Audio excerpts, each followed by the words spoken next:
This is such a joy for me, and I'm so happy I get to talk with some of my friends and artists that I've had the opportunity to work with over the years. Um, I want to first acknowledge the land. The Portland metro area rests on traditional village sites of the Multnomah, Wasco, Cowlitz, Cathlamet, Clackamas, bands of Chinook, Tualatin, Molalla, and many other tribes who made their homes along the Columbia River. I want to recognize that Portland today is a community of many diverse Native people who continue to work here. We respectfully acknowledge and honor all Indigenous communities, past, present, and future, and are grateful for their ongoing and vibrant presence. I personally also would like to acknowledge the Confederated Tribes of the Umatilla Indian Reservation, the CTUIR, the Cayuse, the Walla Walla, and the Umatilla, for their continued support of the work we do at Crow's Shadow Institute of the Arts, and give thanks for their stewardship of the land, air, and water that we share.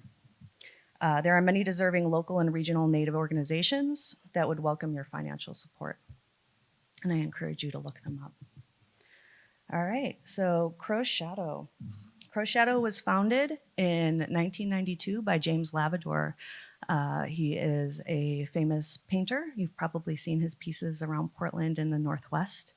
And in 1992, Crow's Shadow received its 501c3 nonprofit status. I'm going to forward this here. And the mission of Crow's Shadow is to provide a creative conduit for educational, social, and economic opportunities for Native Americans. And James Lavador, is fond of saying, Crow's Shadow brings the reservation to the world and the world to the reservation. We're located in a schoolhouse that sits on St. Andrew's Mission, which is a Catholic mission on the reservation, the CTUIR reservation.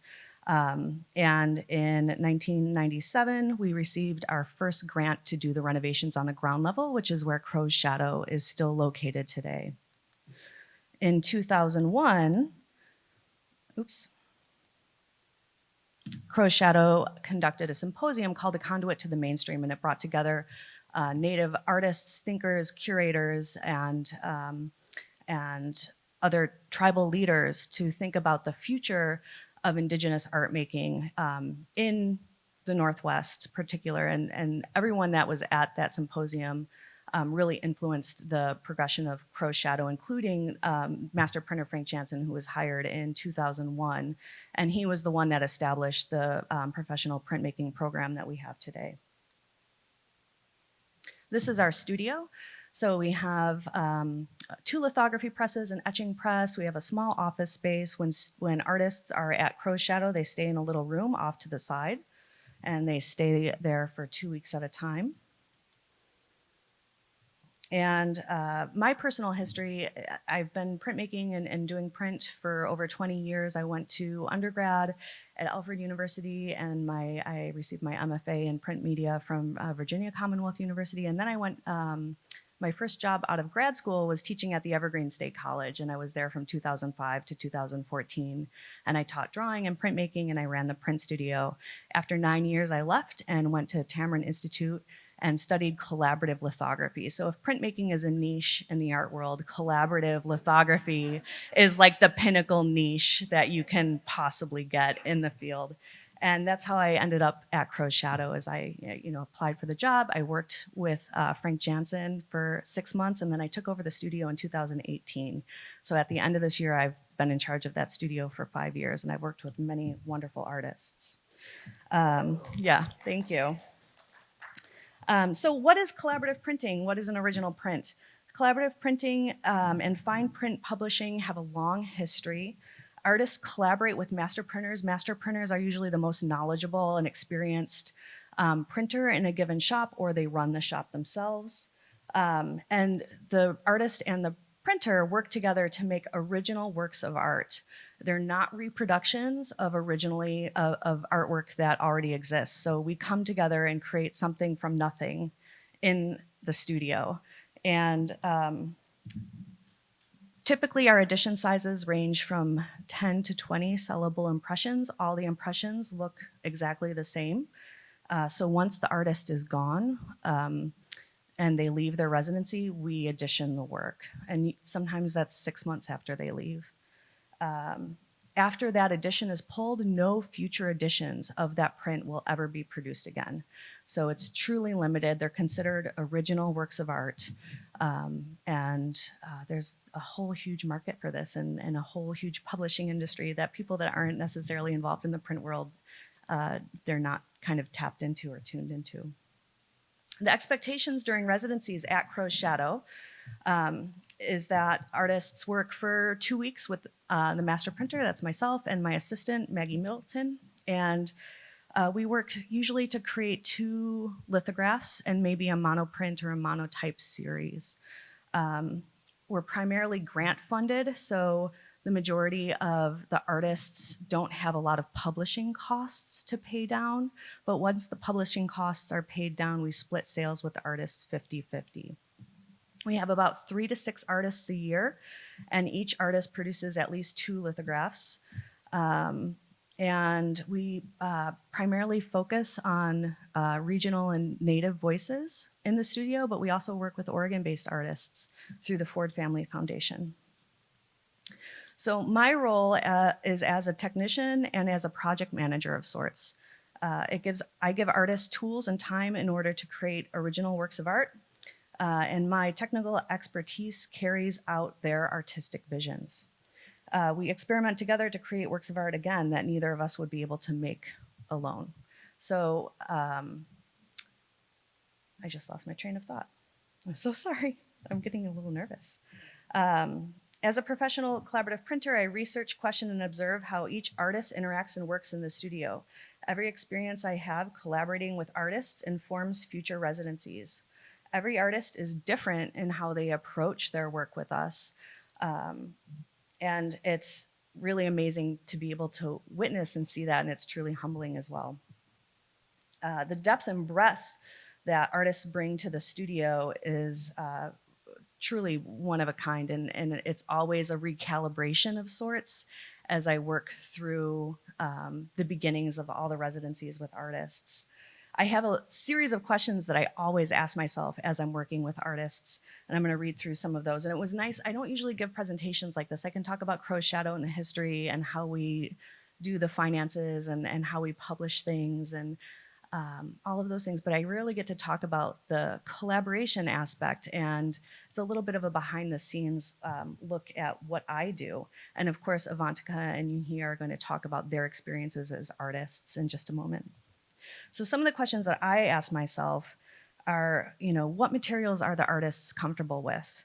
What is their creative schedule? To some degree, they have to be on printer time, and printer time is, 8:30 to 5, Monday through Friday, and that's often not the time that creatives are most creative.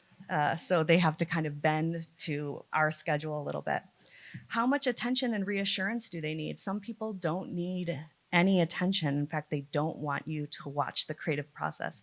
And other people want to be handheld a little bit because they're timid and nervous about being in a new studio and using materials perhaps for the first time that they've never used before. How does color influence their work?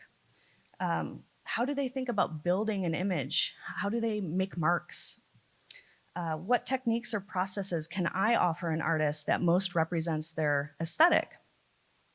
And sets them up for success in the studio. So I'm always trying to set artists up for success. I don't want them to go down a path that can possibly lead to failure, or just not getting things done or taking up time. It's not necessarily failure because there's no such thing as failure in a studio, right? But I want them to make work that is representative of the work that they make, and I want them to be happy with it.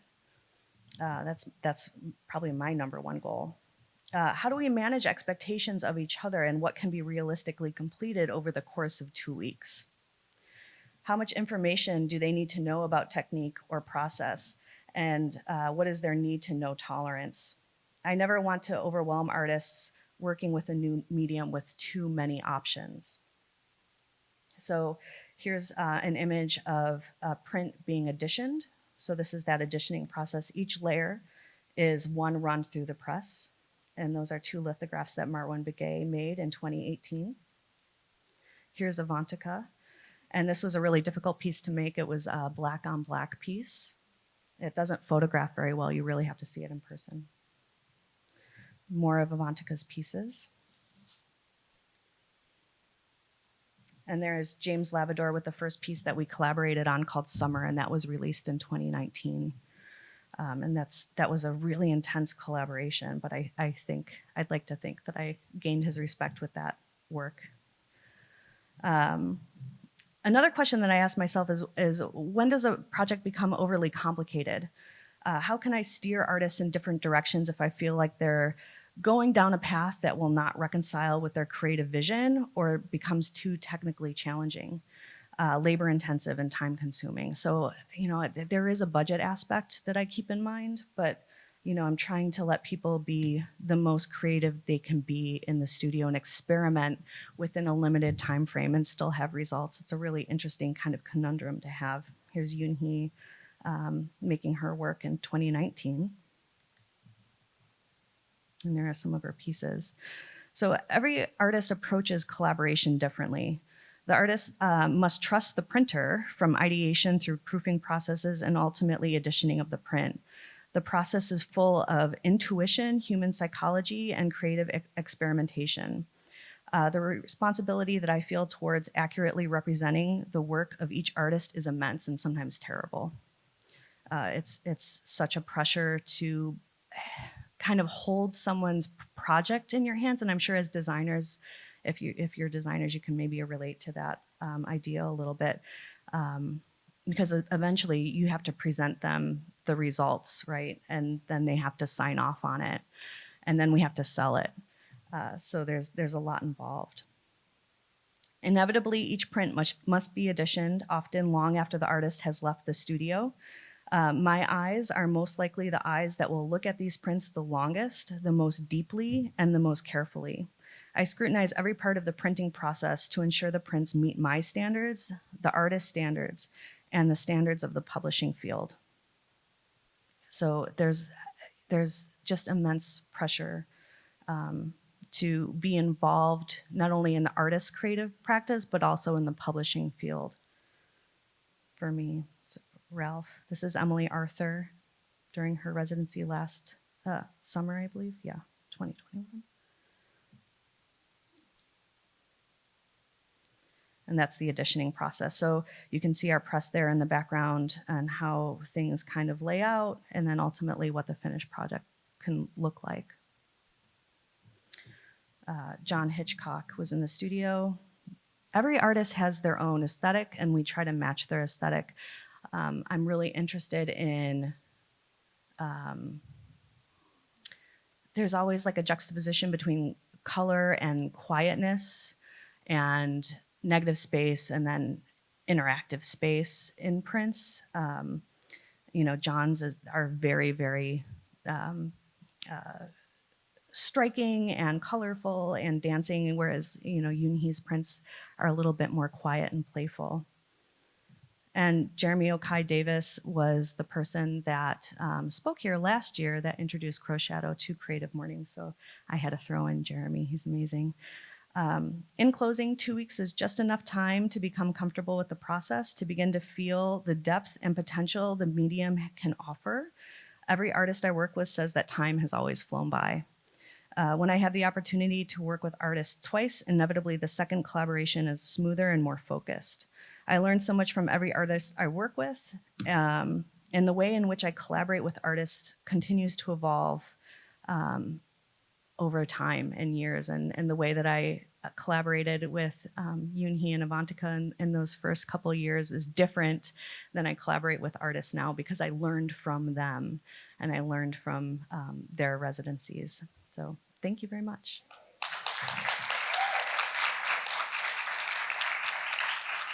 Yeah, and here's a list of all the artists that have worked at Crow Shadow, and the bottom list are the artists that I have worked with over the past 5 years. But we've got some amazing names in that roster. I'm so lucky. Anyway.